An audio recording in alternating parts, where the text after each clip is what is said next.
நீங்க ஒரு பணக்காரர் ஆகணுமா? அப்போ அந்த ஒரு விஷயத்த இன்னைக்கே தூக்கி போட்டுருங்க. சேமிக்கவே முடியலன்னு புலம்புற மிடில் கிளாஸ் மக்களுக்கு ஆனந்த் ஸ்ரீனிவாசன் சொல்ற அந்த ஒரு கசப்பான உண்மை என்ன? உங்க பாக்கெட்ல ஓட்ட போட்டு லட்சக்கணக்கான பணத்தை சத்தமே இல்லாம உறிஞ்சுற அந்த ஒரு சைலண்ட் கில்லர் இது. உங்க வருமானத்தை பாதாளத்துக்கு தள்ளுற அந்த ரகசியத்தை பத்தி தான் இன்னைக்கு நம்ம பார்க்க போறோம். இந்த காலத்துல பொதுமக்கள் பலரும் தங்களால பணத்தை சேமிக்கவே முடியல அப்படின்னு புலம்புறத நம்ம நிறையவே கேட்டிருக்கோம். இதுக்கடையில பிரபல பொருளாதார வல்லுநரான ஆனந்த் ஸ்ரீனிவாசன் ஒரு விஷயத்த கட்டாயமாக தவிர்த்தோம் அப்படின்னா பொருளாதார ரீதியா நாம அடுத்த நிலைக்கு செல்வோம் அப்படிங்கிறத சொல்லியிருக்காரு. அது என்ன அப்படின்னா, நம்மளோட லட்சக்கணக்கான வருமானத்தை சத்தமே இல்லாம உறிஞ்சிட்டு இருக்கிற அந்த ஒரு விஷயம் புகைப்பிடித்தல் தான். புகைப்பிடிக்கிறத நிறுத்தினா ஆரோக்கியம் மேம்படும் அப்படிங்கிறது ஒரு பொதுவான செய்தி. அது உண்மையும் கூட. ஆனா அதை நிறுத்தினா நீங்க ஒரு பணக்காரராகவும் மாற முடியும் அப்படிங்கிறது ஒரு பொருளாதார ஆய்வு. அது தொடர்பா ஆனந்த் ஸ்ரீனிவாசன் மிக எளிதான விளக்கத்தை தன்னோட யூடியூப் பக்கத்துல கொடுத்திருக்காரு. புகைப்பிடிக்கிறவங்க செய்யற மிகப்பெரிய தவறை சுட்டி காட்டுற ஆனந்த் ஸ்ரீனிவாசன் இது தொடர்பா அவர் மேலும் சொல்லும்போது, இந்த சர்வே முக்கியமாக சொல்றது பீடியை பத்தி தான். ஒருத்தர் தான் சம்பாதிக்கிற பணத்துல அதிகபட்ச பணத்தை பீடிக்கு தான் செலவிடுறாங்க. அதாவது 100 ரூபாய் அல்லது 150 ரூபாய் சம்பாதிக்கிறவங்க ஒரு பீடி கட்டோ அல்லது 2 பீடி கட்டோ வாங்கினா அவங்களோட வருமானத்துல அவங்க பீடிக்கு செலவிடுற தொகை ரொம்ப ரொம்ப அதிகம். சிலர் ஃபில்டர் இல்லாத சிகரெட் குடிப்பாங்க. ஆனா அதிகமானவங்க பீடியை தான் குடிக்கிறாங்க. வெறும் சேமிப்பு மட்டும் இல்ல, இதுல ஒளிஞ்சிருக்கிற கூட்டு வட்டி கணக்கை நம்ம கண்டிப்பா கவனிக்கணும். ஒரு நாளைக்கு பீடி அல்லது சிகரெட்டுக்காக செலவிடுற 20 அல்லது 30 ரூபாயை ஒரு மாசத்துக்கு கணக்கிட்டோம் அப்படின்னா சுமார் 600 இருந்து 900 ரூபாய் வரைக்கும் வரும். இந்த தொகையை ஒரு சிறிய ஆர்டி அல்லது மியூச்சுவல் ஃபண்ட்ல அந்த திட்டத்தை நம்ம முதலீடு செஞ்சோம்னா 10 அல்லது 20 ஆண்டுகள்ல அது பல லட்சமா பெருகும். உங்களோட நுரையீரலை அரிக்கிற அந்த புகை உண்மையாவே உங்களோட பிள்ளைகளோட எதிர்கால சேமிப்பை தான் எரிச்சிட்டு இருக்கு அப்படின்னு சொல்றாரு ஆனந்த் ஸ்ரீனிவாசன். நிதி மேலாண்மை நிபுணர்கள் இதை ஆப்பர்ச்சுனிட்டி காஸ்ட் அப்படின்னு அழைக்கிறாங்க.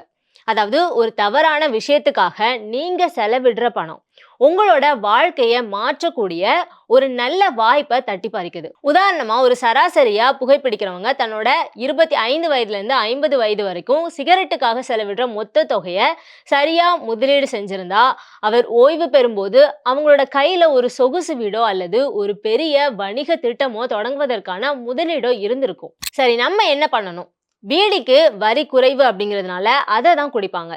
பீடி அப்படிங்கிறது குடிசை தொழில் போல அரசு அதுக்கு மிக குறைந்த வரியை தான் விதிக்கிறாங்க. உண்மையாகவே அரசு புகையிலைய கட்டுப்படுத்த நினைச்சாங்க அப்படின்னா அதிக விலையுள்ள சிகரெட்டுகளை விட்டுட்டு இந்த பீடி மற்றும் சீனா உள்ளிட்ட வெளிநாடுகள்ல இருந்து வர்ற விலை குறைந்த சிகரெட்டுகளுக்கு தான் அதிகமான வரி போடணும், தடை பண்ணணும் அப்படின்னு சொல்றாரு.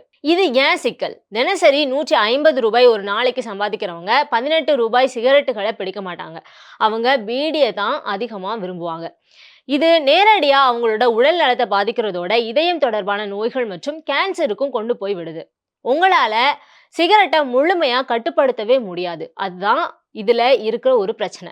போதை பழக்கங்கள் மிகப்பெரிய சமூக பிரச்சனை அப்படின்னா பொருளாதார ரீதியா ஒரு மனிதனை பாதாளத்துக்கு தள்ளுறது இந்த பீடி மற்றும் ஃபில்டர் இல்லாத சிகரெட்டுகள் தான். உலக வங்கியோட ஒரு ஆய்வு முடிவின்படி புகைப்பிடிக்கிற பழக்கம் கொண்ட நடுத்தர வர்க்க குடும்பங்கள் தங்களோட மொத்த வருமானத்துல சுமார் 10% புகையிலைக்காகவே செலவிடுறாங்க.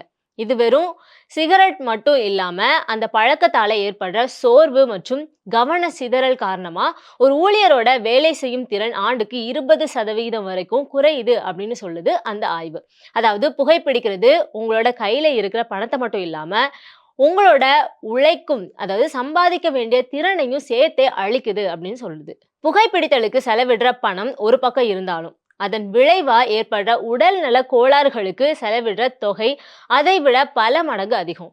இதயம் அல்லது நுரையீரல் தொடர்பான பாதிப்பு ஏற்படும் போது ஒரு நடுத்தர வர்க்க குடும்பம் அது வரைக்கும் சிறுக சிறுக சேர்த்த மொத்த சேமிப்பும் ஒரே வாரத்துல மருத்துவமனை கட்டணமாக கரைஞ்சிரும். அதாவது புகைப்பிடித்தல் என்பது ஒருத்தரோட தினசரி வருமானத்தை மட்டும் இல்லாம அவங்களோட வாழ்நாள் சேமிப்பையே காவு வாங்குற ஒரு சைலண்ட் கில்லர் தான் இந்த ஒரு முதலீடு. 1970கள்ல சிகரெட் பிடிப்பது ஆரோக்கியமானது அப்படின்னு கூட தவறாக விளம்பரப்படுத்தி வித்தாங்க. ஆனா இன்னைக்கு புகையிலை எவ்வளவு ஆபத்து அப்படிங்கிறது உலகத்துக்கே தெரியும். அந்த பீடிக்கோ அல்லது விலை குறைந்த சிகரெட்டுகளுக்கோ செலவு செய்யற பணத்தை மக்கள் சேமிச்சு வச்சா அவங்களோட வாழ்க்கையில ஒரு மாபெரும் மாற்றம் வரும் அப்படிங்கிறத தெரிவிச்சிருக்காரு. இன்றைய இளைஞர்கள் பலரும் ஸ்டைல் என்ற பெயர்ல சிகரெட் பழக்கத்துக்கு அடிமையாகி வராங்க. ஆரம்பத்துல சிறிய தொகையா தெரிகிற இந்த ஒரு செலவு வயது ஏற ஏற ஒரு அடிமைத்தனமா மாறிவிடுது. இதை கட்டுப்படுத்தினா உங்களோட வங்கி இருப்பு உயர்வதோட காப்பீடு போன்ற திட்டங்கள்ல நீங்க கட்டுற பிரீமியம் தொகையும் குறையறதுக்கு வாய்ப்புகள் இருக்கு. ஏன்னா புகைப்பிடிக்காதவங்களுக்கு பல நிறுவனங்கள் குறைந்த பிரீமியத்துல காப்பீடு வழங்குறாங்க. இதுவும் ஒரு மறைமுக சேமிப்பு தான். உலக சுகாதார நிறுவனம் வெளியிட்டிருக்க அறிக்கையின்படி புகையிலை பயன்பாடு ஏழை எளிய மக்களை ஒரு நிரந்தர வறுமை சூழல சிக்க வைக்குது. உணவுக்கும் கல்விக்கும் செலவிட வேண்டிய அத்தியாவசிய தொகையை புகையிலைக்காக திசை திருப்புறதுனால அந்த குடும்பத்தோட அடுத்த தலைமுறையினரின் வளர்ச்சியும் பாதிக்கப்படுது. பணத்தை சேமிக்க தெரியாததுனாலயோ அல்லது போதிய வருமானம் இல்லாததாலோ அவங்க ஏழையாக தொடர்வதே இல்லை. புகையிலை போன்ற தேவையற்ற செலவுகளால தான் தங்களோட சேமிப்பை தொலைக்கிறதுனால தான் ஏழைகளாவே நீடிக்கிறாங்க அப்படிங்குது இந்த சர்வதேச அறிக்கை. அதாவது ஏழை மற்றும் மிடில் கிளாஸ் மக்கள் தங்களோட வருமானத்துல கணிசமான தொகையை பீடி சிகரெட்டுக்கு செலவிடுறாங்க. அந்த தொகையை சேமித்து வச்சா நிச்சயமா பொருளாதார ரீதியா அடுத்த நிலைக்கு போகலாம். இதை செஞ்சா உடனடியா ஓவர் நைட்ல பணக்காரனா ஆக முடியும் அப்படிங்கிற விஷயம் இல்லை. ஆனா நிச்சயமா பொருளாதார ரீதியா அடுத்த நிலைக்கு போவாங்க. கூடவே உடல்நிலை பாதிப்பும் அது சார்ந்த செலவுகளும் தடுக்கப்படும்.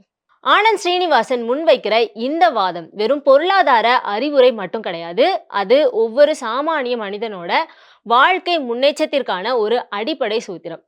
ஒரு சிறிய பீடி அல்லது சிகரெட் கட்டில் தொடங்குற அந்த செலவு உங்களோட ஆரோக்கியத்தை மட்டும் இல்லாம உங்க குடும்பத்தோட பொருளாதார பாதுகாப்பையும் சேர்த்தே எரிக்குது அப்படிங்கிறத நாம உணரணும். இன்னைக்கே அந்த பழக்கத்தை கைவிட்டு அந்த சிறு தொகையை சேமிக்க தொடங்கணும் அப்படின்னா அது உங்களோட எதிர்காலத்துக்கான மிகப்பெரிய முதலீடா மாறும். Subscribe to One India and never miss an update.